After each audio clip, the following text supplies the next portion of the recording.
Cinema शौकीन से आपका स्वागत करता है। आज हम बात करने वाले हैं एज गुड एज डेड के बारे में। ये कहानी है एक रहस्यमयी आदमी की जिसका पास्ट बहुत ही वायलेंट रहा है, लेकिन अभी वो एक साधारण जिंदगी बिता रहा है। मगर जैसे जैसे उसकी जिंदगी में परेशानियां दोबारा आती हैं, वो अपना पुराना रूप दिखाता है सबको। कहानी की शुरुआत होती है और हमारे सामने मेक्सिको बॉर्डर का दृश्य आता है। यहीं पर हम ब्रांड नाम के एक आदमी को देखते हैं जो एक कंस्ट्रक्शन वर्कर है। वो अपने टाइम टेबल को लेकर के बहुत ही ज्यादा सीरियस है। वो वक्त पर उठता है, वक्त पर खाता है और अपना काम निपटा करके फिर वक्त पर सो भी जाता है। सुबह सुबह उठते ही वो सबसे पहले मार्शल आर्ट की प्रैक्टिस करता है। चाहे कुछ भी हो जाए, वो अपने प्रैक्टिस को कभी भी मिस नहीं करता। लेकिन जब भी सुबह में वो प्रैक्टिस करता है, यहाँ पर हम एक लड़के को देखते हैं जिसका नाम है ऑस्कर। वो उसकी कॉपी करता है ताकि वो भी मार्शल आर्ट सीख सके। प्रैक्टिस खत्म करने के बाद बरेंट काम पे निकल जाता है और ऑस्कर चला जाता है अपने स्कूल। ये दोनों अपने अपने काम में मशगूल हैं। जैसे ही ऑस्कर की क्लास खत्म होती है, वो बाहर चला आता है और टहल करके आ रहा होता है अपने घर की तरफ। तभी हम एक गाड़ी को आता हुआ देखते हैं जिसके अंदर बहुत सारे गुंडे बैठे हुए हैं। यहीं पर अंदर एक गुंडा है जिसका नाम है फ्लैको। वो बार बार ऑस्कर को परेशान करता है। आज भी वो उसे परेशान कर रहा है। ऑस्कर उसे जवाब देता है और भागना शुरू कर देता है। उसे पता है कि अगर वो यहाँ पर रुका तो फ्लैको उसे पीटेगा। वो भाग करके आकर के छुप जाता है गाड़ी के पीछे। तब फ्लैको उसे नहीं ढूंढ पाता। उनके जाने के बाद ऑस्कर यहाँ से जाने लगता है। ब्रांड ने इन सारी चीजों को अंदर से देख लिया है कि ऑस्कर गुंडों से छुप रहा था। वो जिन गुंडों से छुप रहा है उनके गिरोह का नाम है L-17। ऑस्कर चला आता है अपने घर पर। घर आते ही वो देखता है कि फ्लैको यहीं पर है। फ्लैको बहुत ही ज्यादा गुस्से में है कि ऑस्कर उसके सामने से भाग गया। वो उस पर बंदूक तानता है और कहता है कि मुझे तुम्हारे सारे के सारे पैसे चाहिए। यहीं पर जब ये लोग बातें कर रहे होते हैं, तब हमें पता लगता है कि ऑस्कर का भाई भी L-17 गिरोह का मेंबर है, लेकिन वो अभी यहाँ पर नहीं, अमेरिका गया हुआ है। फ्लैको कहता है कि चाहे कुछ भी हो जाए, अपने भाई को इस बारे में कुछ भी मत बताना, वरना मैं तुम्हें जिंदा नहीं छोड़ूंगा। इतना कहने के बाद ये लोग यहाँ से निकल पड़ते हैं। ऑस्कर भी शांत हो जाता है। सुबह सुबह वो दोबारा आकर के ब्रांड को देखता है और उसके मूव्स को भी कॉपी करना शुरू कर देता है। ऑस्कर को लगता है कि ब्रांड ने उसे कभी नहीं देखा है, लेकिन ब्रांड की नजर हमेशा ही ऑस्कर पर होती थी। आज वो उसके पास चला आता है। तब ऑस्कर डर जाता है और कहता है कि मैं दोबारा यहाँ पर कभी भी नहीं आऊंगा, मुझे माफ कर दो। ब्रांड कहता है कि डरने की कोई जरूरत नहीं है, अगर तुम सच में सीखना चाहते हो तब मैं तुम्हें सिखा सकता हूँ। ऑस्कर भी इन बातों को सुन करके खुश हो जाता है और यहाँ से ऑस्कर की ट्रेनिंग शुरू हो जाती है। ब्रांड उसे रोज रोज ट्रेनिंग देने लगता है। वो अपने सारे के सारे दाव पेच उसे सिखाता है ताकि अगर उस पर कभी हमला हो तब वो अपना बचाव कर सके। वो बार बार उसे बताता है कि मैं तुम्हें ये सारी चीजें सेल्फ डिफेंस के लिए सिखा रहा हूँ, ना कि किसी को मारने के लिए। इनकी ट्रेनिंग ऐसे ही चलती जाती है। दिन प्रतिदिन ऑस्कर बेहतर होते रहता है। देखते ही देखते 4 महीने का वक्त बीत जाता है। पिछले 4 महीने से ऑस्कर रोज ट्रेनिंग ले रहा है। एक दिन वो ब्रांड से पूछता है कि आखिर आप मुझे ट्रेनिंग क्यों दे रहे हैं? आपको पता था कि इतने समय से मैं आपको देख देख करके ट्रेनिंग करता था, लेकिन उस दिन आप ट्रेनिंग देने के लिए राजी क्यों हो गए? तब ब्रांड कहता है कि मैंने तुम्हें गुंडों से छुपते हुए देखा था, जबकि बुराई से कभी भी नहीं छुपना चाहिए, उनका सामना करना चाहिए। इसीलिए मैं तुम्हें सारे दाव पेच सिखा रहा हूँ ताकि तुम अपने आप को बचा सको। दूसरी तरफ फ्लैको ऐसे ही परेशान करते रहता है ऑस्कर को। उसे पता है कि ऑस्कर का भाई इतनी जल्दी वापस नहीं आने वाला है। धीरे धीरे ये दोनों अपनी सारी बातें एक दूसरे से शेयर करने लगते हैं। ज्यादातर ऑस्कर अपने बारे में बताता है, ब्रांड थोड़ी बहुत ही चीजें बताता है। ऑस्कर एक दिन बताता है कि मेरा बड़ा भाई भी L-17 गैंग का मेंबर है, वो वहाँ का कैप्टन है। फ्लैको को ये बात पता है, इसीलिए जैसे ही मेरा भाई यहाँ से दूर जाता है, वो मुझे परेशान करना शुरू कर देता है। धीरे धीरे ब्रांड को सारी बातें समझ में आने लगती हैं। एक दिन जब ये लोग प्रैक्टिस कर रहे होते हैं, तभी यहाँ पर फ्लैको आ जाता है कार से। उसके कार से एक आदमी बाहर आता है जिसका नाम है हेक्टर। हेक्टर ऑस्कर का बड़ा भाई है। वो ऑस्कर को यहाँ पर देख करके नाराज हो जाता है। कहता है कि तुम इस आदमी के साथ यहाँ पर क्या कर रहे हो? तुम्हें शायद पता भी नहीं कि इस आदमी के बारे में कोई कुछ भी नहीं जानता। ये अंडरकवर एजेंट भी हो सकता है। ऐसे लोगों से हमें बच करके रहना है। ये लोग तुम्हारे करीब आएंगे, फिर हमें निस्तो नाबूद करके रख देंगे। अगर तुम्हें घूमना ही था या बात करनी थी तब तुम फ्लैको से बात कर लेते। मैं नहीं चाहता कि दोबारा तुम इस आदमी के पास आओ। इतना कहने के बाद वो ऑस्कर को लेकर के चला जाता है। ऑस्कर जानता है कि वो अपने बड़े भाई की आज्ञा का उल्लंघन नहीं कर सकता। वो दोबारा वापस नहीं आएगा ब्रांड के पास, लेकिन ऑस्कर को लड़ना सीखना है। तो वो तुरंत जा करके एक एकेडमी ज्वाइन कर लेता है जहाँ पर वो बॉक्सिंग की प्रैक्टिस कर सके किसी कोच के साथ। यहीं पर वो मिलता है इस एकेडमी की मालकिन से जिसका नाम है मैरीसोल। उसके पिता इस जिम को चलाते हैं। इन दोनों के बीच बहुत देर तक बातें होती है। फिर ऑस्कर यहाँ से निकल जाता है। शाम को उसका भाई पूरे L-17 गैंग को लेकर के जाता है एक फाइट दिखाने के लिए। वो चाहता था कि ऑस्कर इस फाइट को देखे। उसे ये बात पता नहीं कि ऑस्कर लड़ना अब सीख चुका है। ये लोग यहाँ पर फाइट देख रहे होते हैं। एक बड़ी ही घमासान लड़ाई हो रही है। यहाँ पर कलेक्टर नाम का एक फाइटर है। जो बहुत ही खूंखार है। आज तक वो कोई भी मैच नहीं हारा। वो अपने सारे अपोजिशन को निस्तो नाबूद करके रख देता है। हर जगह ये बात फैली हुई है कि अगर कोई भी कलेक्टर को हराएगा तब उसे सबसे मोटी रकम दी जाएगी, ऐसा इनाम जिस इनाम के बारे में आज से पहले किसी ने सुना भी नहीं है। कलेक्टर आज एक और मैच जीत जाता है। सारे लोग सेलिब्रेट करने लगते हैं। तब कलेक्टर सबको चैलेंज करता है कि जो भी उसे लड़ना चाहता है वो आगे आए। इन चीजों को देखने के बाद ऑस्कर अपने आप को नहीं रोक पाता और चला जाता है रिंग के अंदर। जैसे ही हेक्टर इस चीज को देखता है वो आश्चर्यचकित रह जाता है कि आखिर ऑस्कर ऐसा क्यों कर रहा है। उसे बिल्कुल भी लड़ना नहीं आता। जैसे ही कलेक्टर अंदर ऑस्कर को देखता है वो उस पर टूट करके पड़ता है, लेकिन ऑस्कर भी तैयार है। वो देखते ही देखते पंचेस की बारिश कर देता है कलेक्टर पर। कलेक्टर को समझ में नहीं आता कि वो इसका जवाब कैसे दे। ऑस्कर के मूव्स बहुत ही तगड़े हैं। ऐसे मूव्स आज से पहले कलेक्टर ने कभी भी नहीं देखा था। सारे लोग इस चीज को देख करके आश्चर्यचकित रह जाते हैं कि ऑस्कर बहुत ही बेहतरीन फाइट कर रहा है। कलेक्टर उसके इर्द गिर्द भी नहीं है। वो बार बार मार रहा है कलेक्टर को। ऑस्कर के इस रूप को देखने के बाद सारे लोग आश्चर्यचकित हैं। उन्हें अपनी आंखों पर भरोसा नहीं हो रहा कि कल तक जो लड़का सबसे डरता था आज वो यहाँ के सबसे खतरनाक फाइटर से लड़ रहा है। 3 मिनट के अंदर ही ऑस्कर ढेर कर देता है कलेक्टर को और इनाम लेकर के आता है बाहर। हेक्टर अपने भाई के इस रूप को देखने के बाद बहुत खुश है। उसे नाज है अपने भाई पर कि वो इतना ज्यादा ताकतवर है। फ्लैको आश्चर्यचकित है। वो अब समझ चुका है कि उसे अब कभी भी पंगा नहीं लेना चाहिए ऑस्कर से, वरना उसके लिए ठीक नहीं होगा। लेकिन इसी बीच जब ऑस्कर लड़ रहा था तब एक आदमी ने इस लड़ाई की वीडियो बना ली। अगले दिन हम देखते हैं ब्रांड को। उसके घर पर ऑस्कर आता है सारे लोगों को लेकर के। ब्रांड इस चीज को देख करके गुस्सा हो जाता है और ऑस्कर को कहता है कि 1 सप्ताह से तुम यहाँ पर ट्रेनिंग के लिए नहीं आए और आज तुम पूरे गिरोह को लेकर के आ रहे हो। मुझे समझ में नहीं आ रहा तुम्हारे साथ क्या हो रहा है। तभी यहाँ पर हेक्टर आता है और ब्रांड को कहता है कि कल रात मैंने अपने भाई को लड़ते हुए देखा और मैं आश्चर्यचकित हूँ। इतना बेहतरीन फाइटर मैंने आज से पहले कभी भी नहीं देखा था और ये सारी चीजें तुमने सिर्फ 4 महीने में सिखाई हैं। मैं चाहता हूँ कि तुम मेरे भाई को और भी तालीम दो। मैं इसे सबसे बेहतरीन फाइटर बनाना चाहता हूँ। ब्रांड कहता है कि मैं ये काम नहीं करता। मैं लोगों को सिर्फ सेल्फ डिफेंस सिखाता हूँ, किसी को मारना नहीं। अभी के अभी तुम लोग यहाँ से चले जाओ। हेक्टर कहता है कि अगर तुम्हें पैसे चाहिए तो मुझे बताओ, तुम्हें जितने पैसों की जरूरत है मैं दे दूंगा। लेकिन बैरेंट फिर भी मना कर देता है। तब हेक्टर उसे अपनी बंदूक दिखाता है और कहता है कि जो मुझे चाहिए वो कैसे भी चाहिए। लेकिन हेक्टर को पता नहीं कि ब्रांड को कोई भी नहीं डरा सकता। वो तुरंत बंदूक निकालता है और हेक्टर पे कहता है कि आज के बाद तुम या तुम्हारा भाई मेरे अगल बगल भी नजर आए तब मैं किसी को भी जिंदा नहीं छोड़ूंगा। अभी के अभी यहाँ से निकल जाओ। तब ये लोग यहाँ से चले जाते हैं। दूसरी तरफ हम एक लॉयर को देखते हैं जिसका नाम है पायरो। पायरो अपने दोस्तों के साथ गोल्फ खेल रहा है। तभी उसे एक कॉल आता है। दूसरा आदमी कहता है कि मैंने तुम्हारे फोन पर एक वीडियो भेजा है, उसे अभी के अभी देखो। पायरो जैसे ही वीडियो को देखता है वो आश्चर्यचकित रह जाता है और यहाँ से निकल जाता है। तब हमारे सामने आता है एक जेल का दृश्य। अंदर हम एक कैदी को देखते हैं जिसका नाम है सोनी किलबोन। वो सबसे खतरनाक गैंगस्टर्स में से एक हुआ करता था। सोनी को गार्ड आकर के बताता है कि तुमसे कोई मिलने आया है। तब सोनी जाता है मीटिंग रूम में जहाँ पर उसकी मुलाकात होती है पायरो से। पायरो कहता है कि मेरे पास एक बहुत ही बढ़िया खबर है, मैं तुम्हें कुछ दिखाना चाहता हूँ। इतना कहते ही वो सोनी को वीडियो दिखाता है। ये वही वीडियो है जिसमें ऑस्कर लड़ रहा है कलेक्टर से। सोनी ऑस्कर के मूव्स को देख करके कहता है कि ऐसा लड़ने का तरीका सिर्फ ब्रांड का था, यानी कि हमें इस लड़के तक पहुंचना है, हम ब्रांड तक पहुंच जाएंगे। तब हमें पता लगता है कि सोनी ढूंढ रहा है ब्रांड को कई सालों से ताकि वो उसे मार सके। पायरो से पूछता है कि इसकी लोकेशन तुमने पता की? पायरो कहता है कि हाँ, ये वीडियो मैक्सिकन बॉर्डर से अपलोड हुई है। सोनी पायरो को कहता है कि दुनिया के सबसे खतरनाक हिटमैन्स को इकट्ठा करो और सबको भेजो मैक्सिको बॉर्डर पर। इस बार ब्रांड जिंदा नहीं बचना चाहिए। दूसरी तरफ हम ब्रांड को देखते हैं जो परेशान है। अब तक वो गुमनाम जिंदगी बिता रहा था, लेकिन उसे पता है कि अब वो गैंगस्टर्स के नजर में आ चुका है। शायद उसकी जिंदगी अब फिर से उथल पुथल हो सकती है। तभी हम ऑस्कर और हेक्टर को देखते हैं जिम में।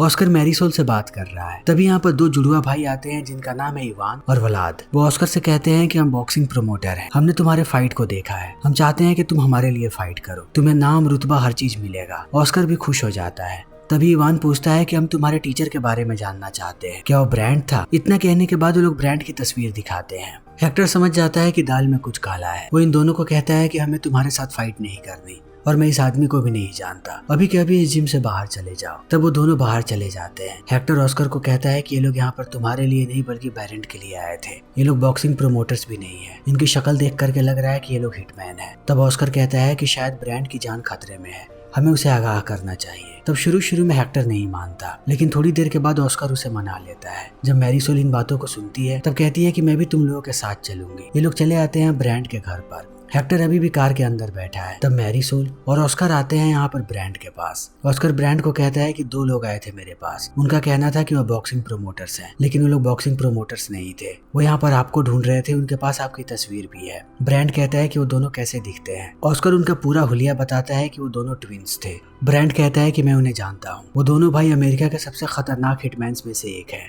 इतना कहते ही वो ऑस्कर और मैरीसोल को कहता है कि तुम लोग घर के अंदर जाओ, कभी भी हम पर हमला हो सकता है, वो लोग आसपास ही होंगे। जैसे ये लोग अंदर जाते हैं, ब्रांड हेक्टर और उसके बाकी लोगों को कहता है कि तुम लोग भी अंदर जाओ, कभी भी गोली चल सकती है। तभी हम दोनों भाइयों को देखते हैं पहाड़ के ऊपर, वो गोलियां चलाना शुरू कर देते हैं। हेक्टर अंदर भागता उससे पहले वो उसके 2 आदमियों को मार गिराते हैं।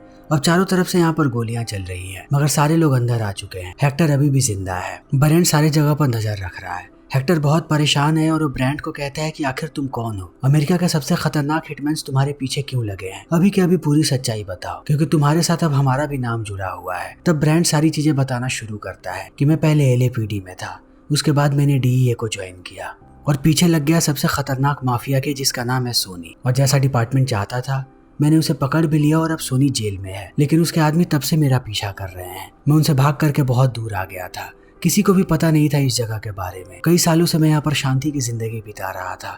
मुझे ये बात समझ में नहीं आ रही कि अचानक उन्हें पता कैसे लग गया मेरे बारे में। तब मैरीसोल कहती है कि शायद ये ऑस्कर की वीडियो की वजह से है।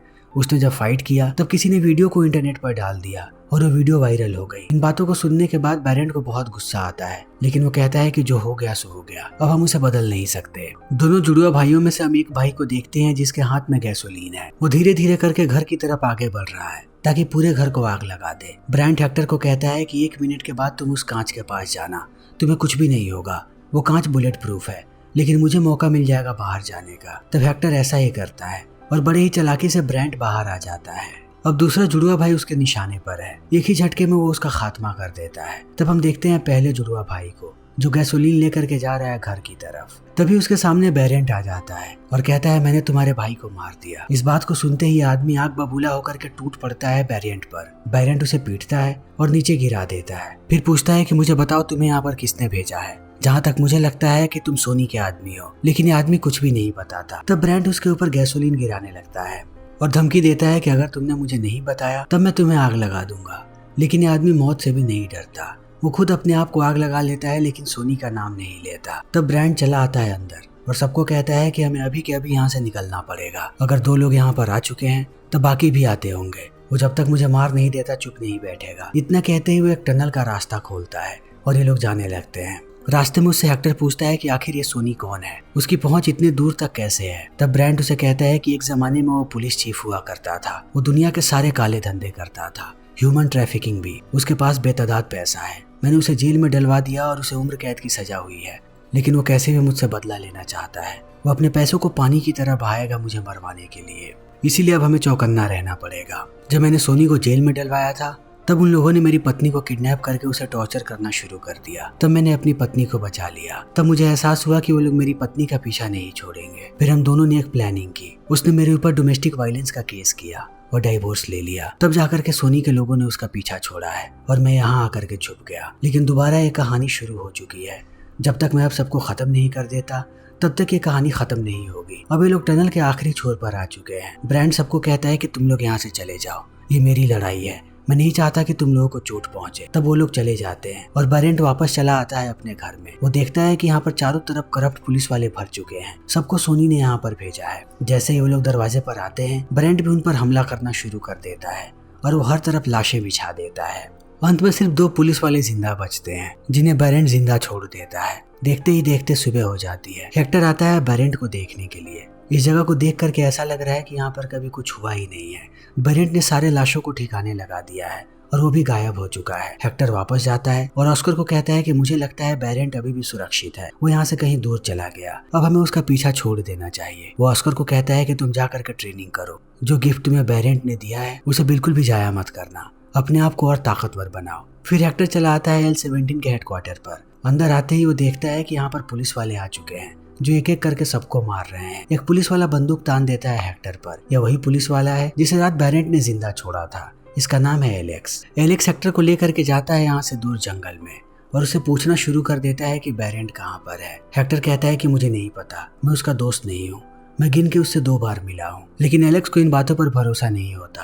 वो अपने आदमी को कहता है कि इसके एक कान को काट दो, लेकिन वो लोग कान को काटते उससे पहले बैरेंट आकर के इन पर गोली चलाने लगता है। तब एलेक्स बंदूक तान देता है हेक्टर पर और कहता है कि रात तुम्हारे पास मौका था मुझे मारने का, तुम्हें उसी समय मुझे मार देना चाहिए था। अब मैं तुम्हारी जिंदगी बद से बदतर कर दूंगा। बैरेंट कहता है कि मैंने तुम्हें इसलिए जिंदा छोड़ा था क्योंकि मैं जानता था कि मैं जब चाहूँ तब तुम्हें मार सकता हूँ। इतना कहते ही वो सीधा भेजे में गोली मारता है एलेक्स के और एक एक करके सबको मारने लगता है। लेकिन अब बैरेंट की गोलियां खत्म हो गई हैं और एलेक्स के सारे लोग उसका पीछा कर रहे हैं।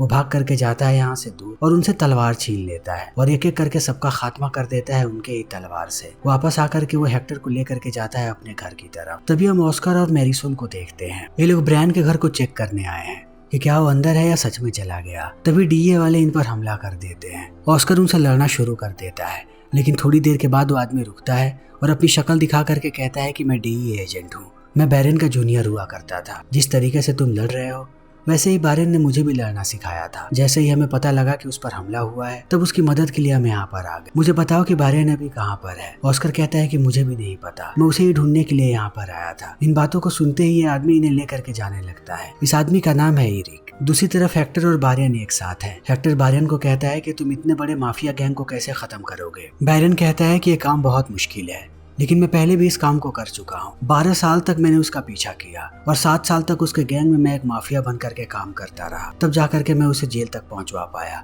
इस बार भी मुझे कुछ ऐसा ही करना पड़ेगा। तभी हम ऑस्कर को देखते हैं जिसे इरिक पर अब शक हो रहा है कि इरिक शायद मिला हुआ है सोनी के साथ। तब वो चुपके से कॉल करता है हेक्टर को और उसे बातें बताने लगता है। तब हेक्टर का फोन ले लेता है बैरन। वो जैसे इरिक का नाम सुनता है वो समझ जाता है कि इरिक अब मिल चुका है सोनी के साथ और इरिक ने किडनैप कर लिया ऑस्कर और मैरिसोल को, लेकिन इनके पास अब उनकी लोकेशन है। तभी इरिक देख लेता है ऑस्कर को बात करते हुए। वो उसका फोन लेकर के फेंक देता है बाहर। दूसरी तरफ बैरन कहता है कि हमें कैसे भी उन दोनों की जान बचानी पड़ेगी। तभी हम पायरो को देखते हैं जो एक मैक्सिकन गैंगस्टर के साथ बैठा है जिसका नाम है सीजर। सीजर कभी काम किया करता था सोनी के साथ, लेकिन जैसे ही सोनी जेल गया तब से सीजर का भी बिजनेस घाटे में चला गया। तभी यहाँ पर इरिक चला आता है लेकर के इन दोनों को। इन्हें देखने के बाद भड़क जाता है सीजर और कहता है कि तुम ये क्या कर रहे हो, तुम इन्हें यहाँ लेकर के आए हो, मतलब इनके पीछे बैरन भी आएगा। मैं नहीं चाहता कि मेरे सारे लोग मारे जाएं। वो पायरो पर बहुत ही ज्यादा गुस्सा होता है। तब पायरो कहता है कि अगर तुम्हारे आदमियों ने बैरन को मार गिराया तब सोनी तुम्हारे सारे घाटे के पैसे वापस कर देगा। इन बातों को सुनने के बाद सीजर भी मान जाता है। ये सारे लोग तैयारी करने लगते हैं। इरिक एक फोन देता है ऑस्कर को और मैसेज भेजने के लिए कहता है हेक्टर के पास ताकि यहाँ की लोकेशन उन्हें पता लग जाए। ऑस्कर भी मैसेज भेज देता है। जैसे ये मैसेज बैरन को मिलता है ये लोग भी प्लानिंग करना शुरू कर देते हैं। बैरन के साथ अब L-17 का पूरा गिरोह है। थोड़ी देर के बाद वो मैक्सिकन पुलिस वाले के कपड़े पहनते हैं और आकर के हमला कर देते हैं सीजर के पूरे गिरोह पर। यहाँ पर अब चारों तरफ गोलियां चल रही हैं। तभी पीछे के दरवाजे से बैरन और हेक्टर भी अंदर आ जाते हैं। वो भी एक एक करके सबको मारना शुरू कर देते हैं। जैसे ही सीजर को ये बात पता लगती है कि उसके ज्यादातर आदमी मारे गए हैं तब वो भड़क जाता है। ये सारे लोग हथियारों को बाहर निकाल रहे हैं। सीजर बहुत ही ज्यादा गुस्से में है। दूसरी तरफ हम देखते हैं ऑस्कर और मैरिसोल को जिनके पास एक आदमी है। ऑस्कर को जैसे ही मौका मिलता है वो मार गिराता है इस आदमी को। तभी हम देखते हैं कि अब इरिक यहाँ पर आ चुका है। इरिक और ऑस्कर लड़ रहे हैं। बहुत देर तक इनके बीच लड़ाई होती है, लेकिन अंत में इरिक ऑस्कर को नीचे गिरा देता है। फिर अपनी बंदूक उठाता है और गोली मारने जाता है ऑस्कर को, लेकिन वो गोली चलाता उससे पहले मैरिसोल गोली मार देती है इरिक के पैर में। अब लगभग सारे लोग मारे जा चुके हैं। बैरन भी यहाँ पर आ जाता है और इन दोनों को लेकर के जाने लगता है बाहर। तभी सीजर आ जाता है बंदूक लेकर के, लेकिन वो इन सब पर गोली चलाता इससे पहले हेक्टर उसका काम तमाम कर देता है। तब यहाँ पर FBI वाले चले आते हैं। सारे लोग बहुत ज्यादा खुश हैं कि सीजर का गिरोह एक बार में खत्म हो गया। FBI वाले यहाँ पर बैरन की पत्नी को भी लेकर के आए हैं, जिसे देखने के बाद बैरन खुश हो जाता है।